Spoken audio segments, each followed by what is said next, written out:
tell you a little bit about Dr. Tuttle.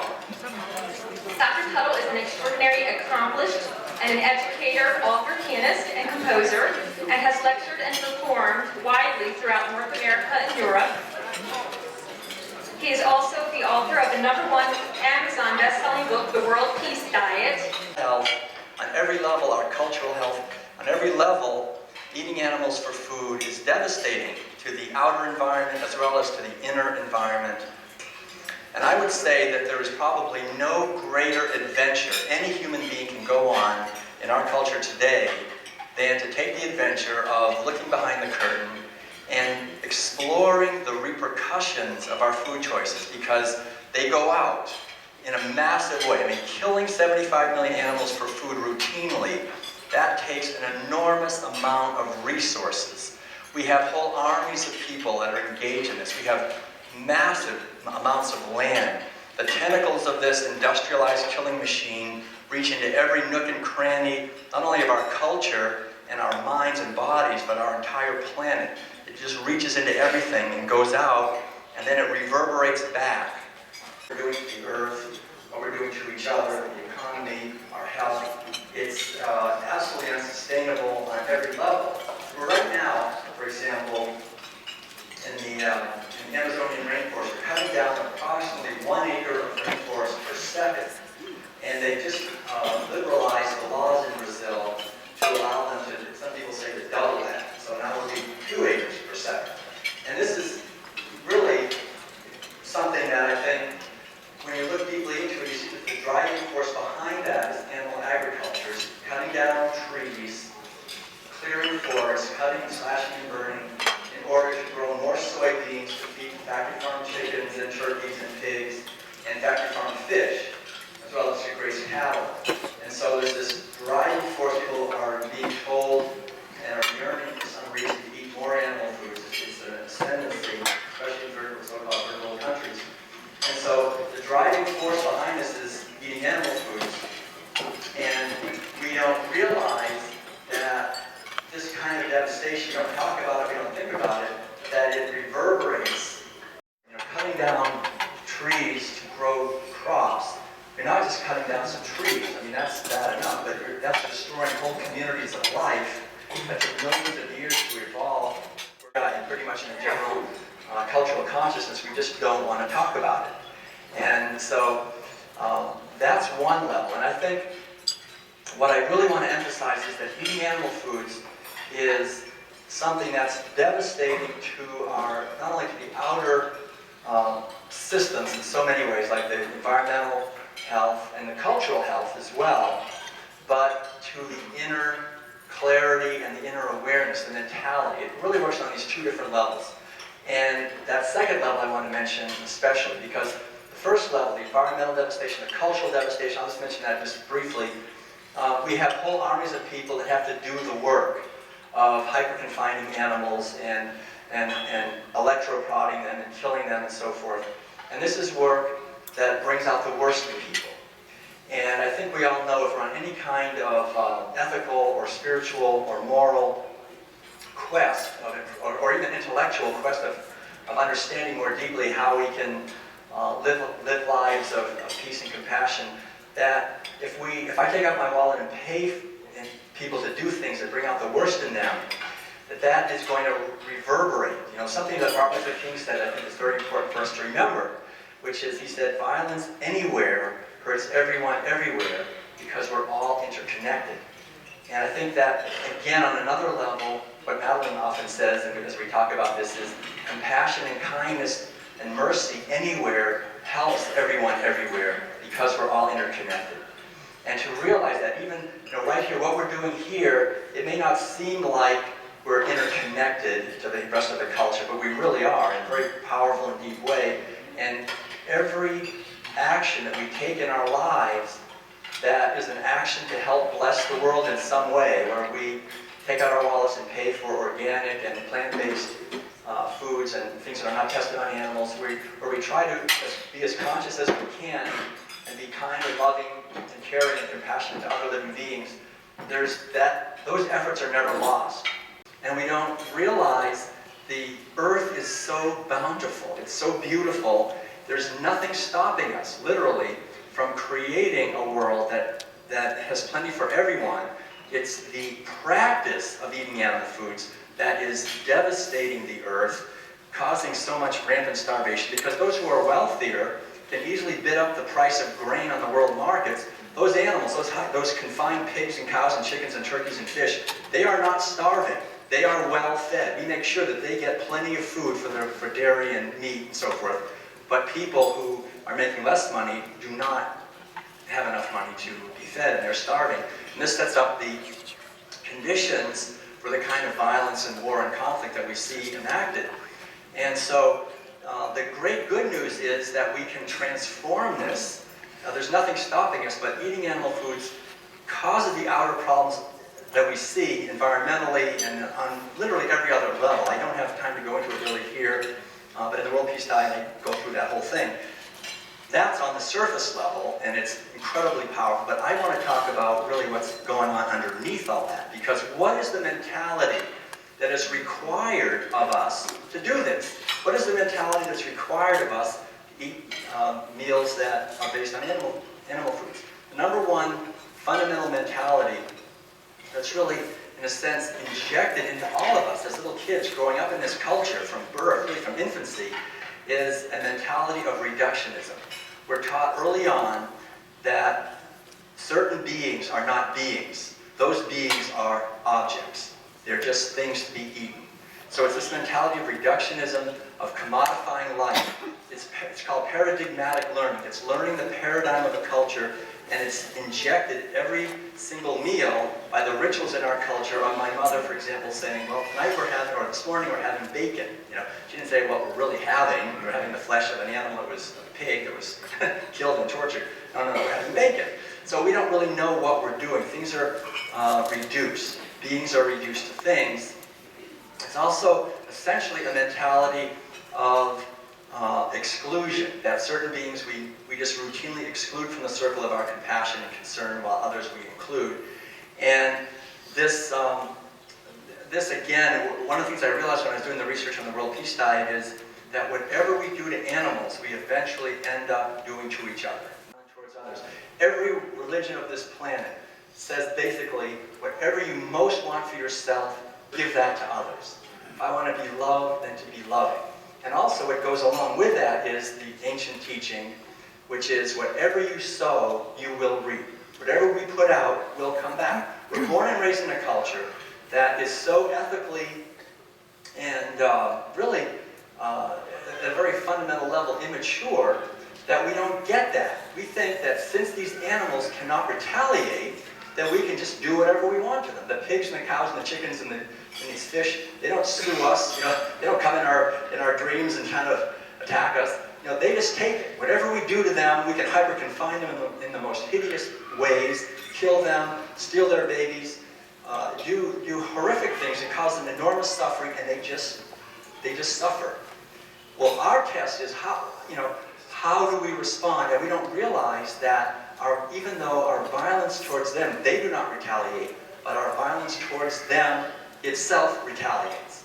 And that's the key to understand. That's the great adventure, is to understand clearly how our violence towards these animals and the violence towards starving people and towards ecosystems and everything else, it reverberates and comes back as physical disease, psychological disease, spiritual disease, cultural disease, and we see it around us.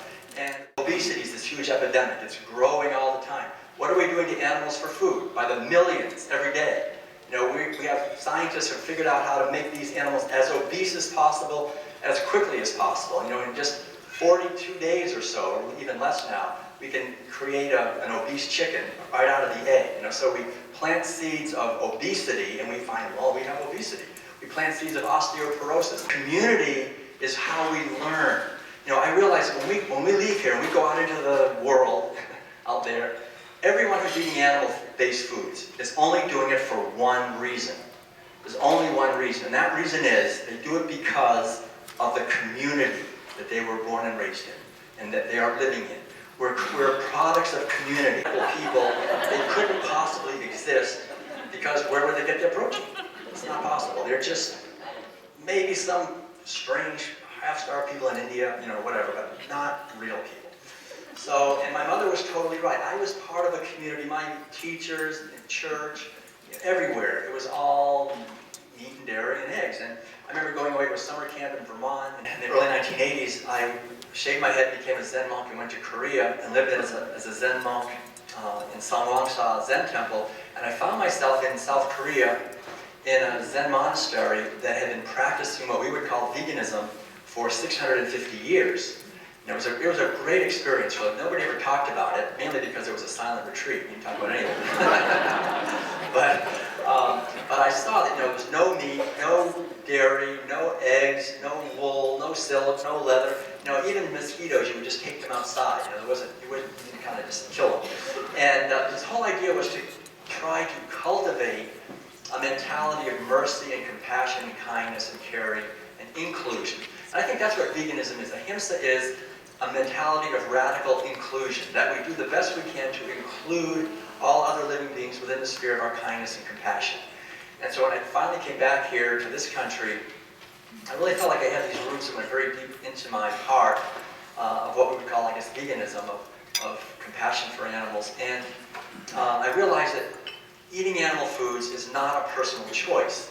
I mean, these beings are beings. They're not objects to be used for food. It's totally unnecessary.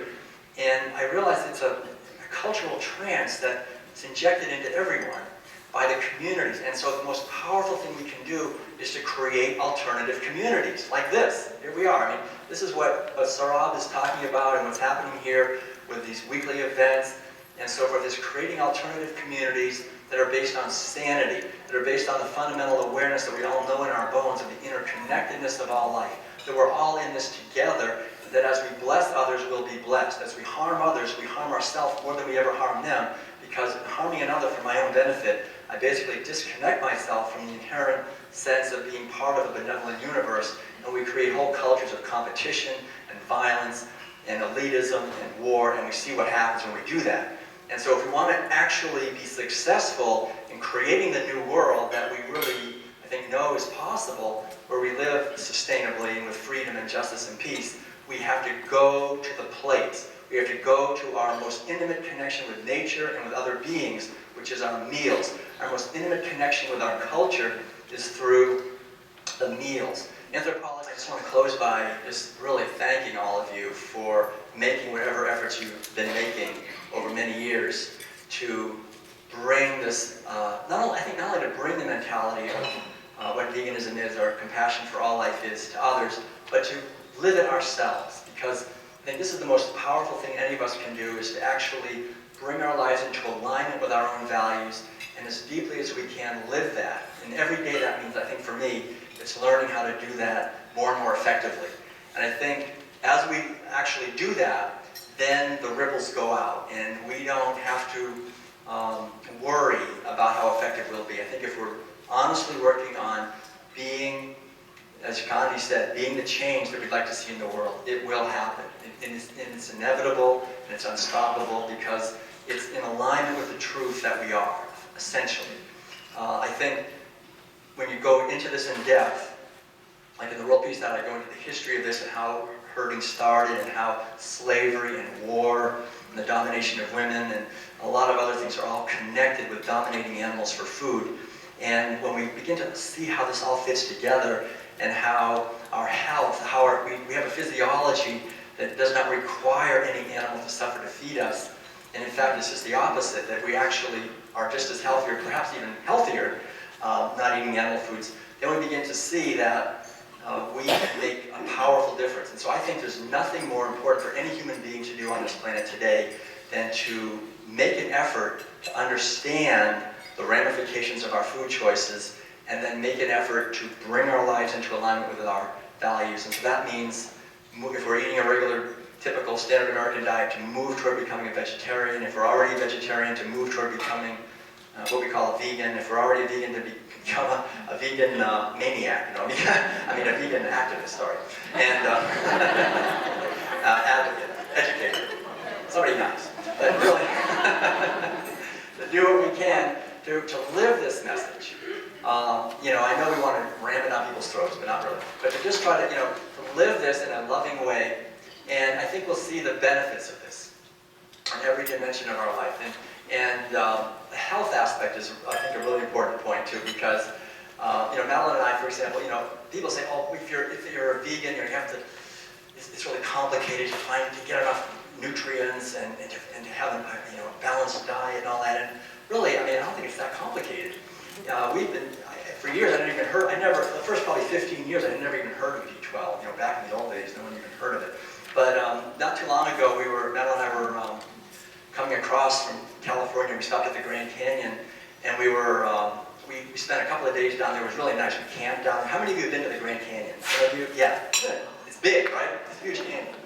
And so we were down there at the Indian Garden camping, and we went down to the river and came back. And then we came back up to the South Rim, and we were just staying in our RV and exploring for a few days. And I noticed that along the rim, there's always these signs everywhere that say, never attempt to go in one day all the way to the river and back up. Don't attempt it. It's very difficult. It's very dangerous. People die if they're trying to do this. We have to go down and save them, so do not do it. So I thought, well, I'm going to try that. So I remember I said, Melanie, I'm going to try this. She said, yeah, I know, you're always doing something crazy. So I just left in the morning, I went down, and I just went all the way down and got to the Colorado River. It's over 5,000 feet, or about 5,000 feet vertical, over, I think, 8 or 9 miles. Anyway, I got to the river, I took a swim, and I came back up, and I was back up on the rim again before noon for lunch.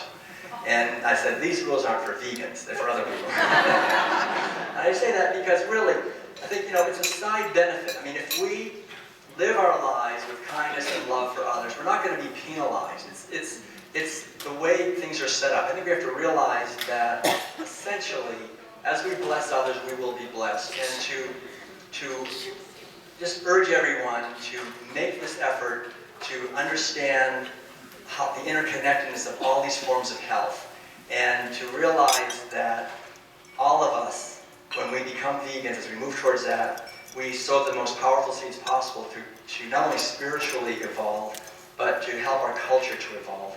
And psychological health and physical health all go together.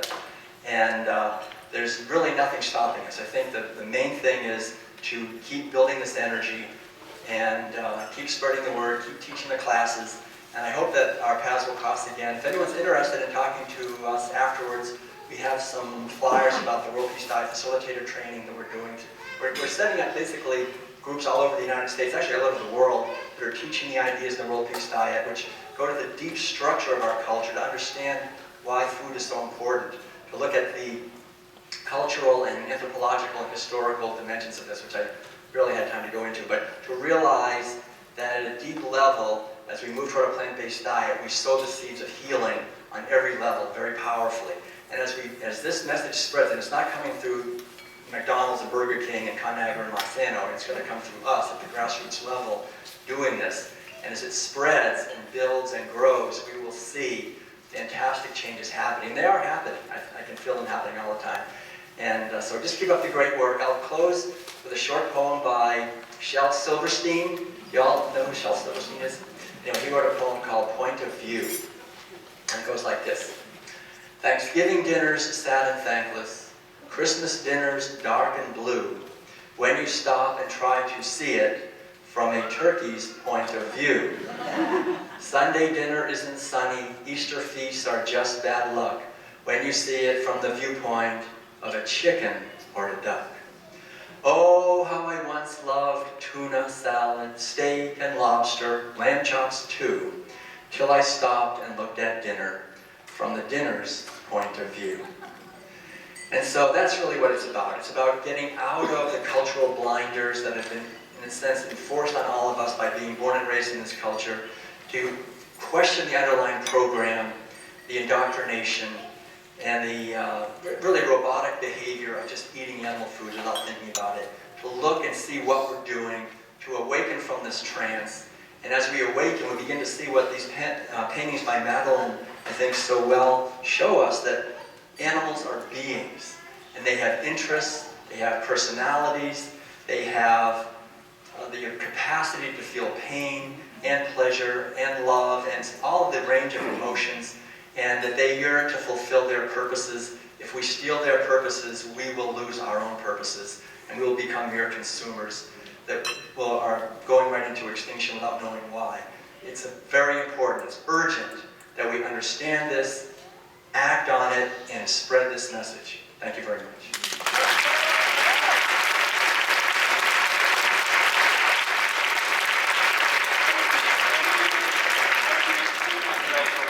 Before you sat down, you would be gracious enough to apologize for what I perceive, and perhaps some of my brothers and sisters perceive as your racist comment about India. Before you sat down, if you would be so grateful as to apologize for that comment, I would really appreciate it. I can apologize, but I'm just telling you what my mother would have said back in 1955. These people, the only people who are vegetarians are these people from India. But I'm sorry if it bothered you. Okay.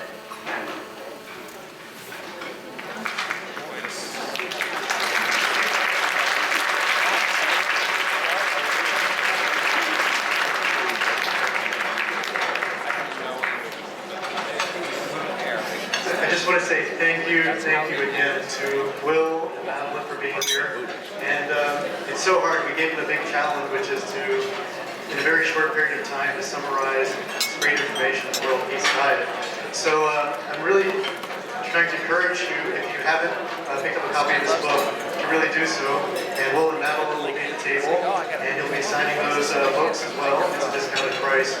We're also doing our 50-50 in our lucky draw still.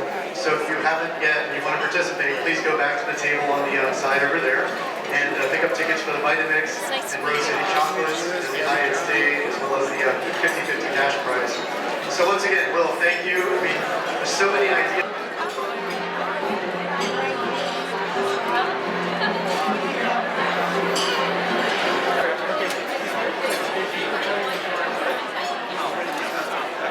The number is 931958.